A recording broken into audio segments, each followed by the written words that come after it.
talk to Gatundu Member of Parliament, that is Honorable Kuria, just to talk to us about this whole situation. First things first, this is going to cost the country a lot of loss when it comes to, you know, the costs that have been incurred by the passengers. Absolutely, and you know, I was in that airport since 3 a.m. and it's not like we didn't know what was coming. I'm shocked because I've just left there. I've just given up. I was going to Kigali for a universal healthcare conference. Everybody stranded in there. Other members of parliament who are traveling to other countries. A board member of Kenya Airport Authority is also stranded, you know, in that airport, Captain Butsi Motiso.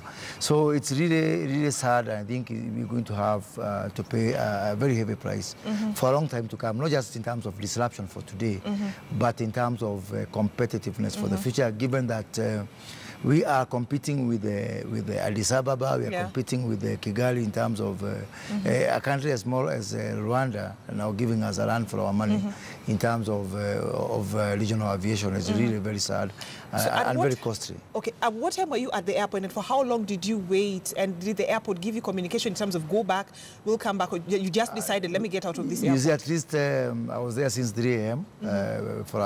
My flight was taking off at 5 a.m. And that was Rwanda Air. At least the Kenya Airways did try to put in some communication, but for the rest of the passengers, nothing, no one. And you remember, I am the vice chair of the Transport Committee in Parliament, and I couldn't get through to the CEO of Kenya Airports Authority.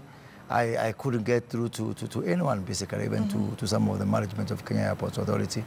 I did try to communicate with the chairman of the board of the Kenya Airports Authority, but he wouldn't answer phones.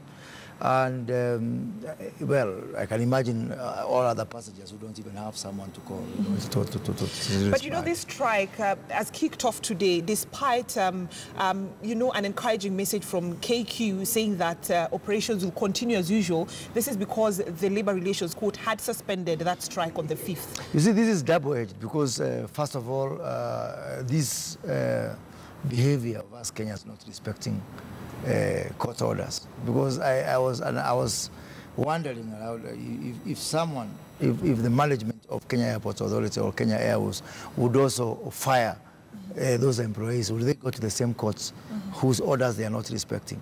But you know, I like to see this for what it is. I don't think this is really a labor issue. We have a bigger elephant in the room.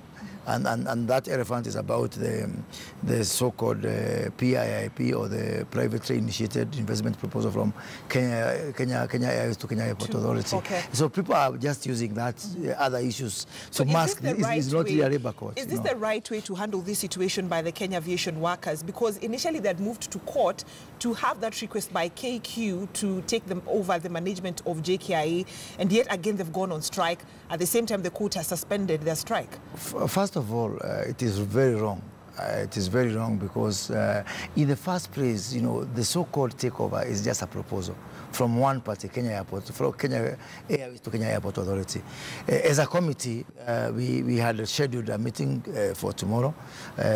Last week, we did call the management of Kenya Airport Authority and Kenya Airways, and they give us confidentially the proposal that was put on the table, and we are sitting on a retreat from tomorrow for the next 3 days, going with a tooth comb, going through this proposal to see if it's good, and it has not even been discussed by Kenya Airport Authority or even accepted. So it's really premature now. I know there's a lot of uncertainties. I know there's a lot of anxieties, genuinely so. But I think the issue of disobeying court orders is now on another territory. And I think the aviation workers are wrong there. But also, the management of Kenya Airports Authority and Kenya Airways have done a pathetic job in this, in the sense that they have allowed things to get to this juncture, that there has been very poor communication. And the biggest problem is that when the workers of Kenya Airport Authority are getting anxious, also their management is getting anxious. So I think even the management is on strike, if you ask me. And that's why Johnny Anderson is not even there. He is in Cairo. He was in Cairo. I'm advised now that he was in Cairo. And he is the first one who is leading the workers on strike. Because he's leading workers on strike, but yet he's not in the country. He's not in the country because, how would there was a notice to strike. How would a responsible CEO of an aviation, you know, our airport authority be away from the country at this. And talking about that notice, because the Kenya Aviation Workers gave the notice on the 27th.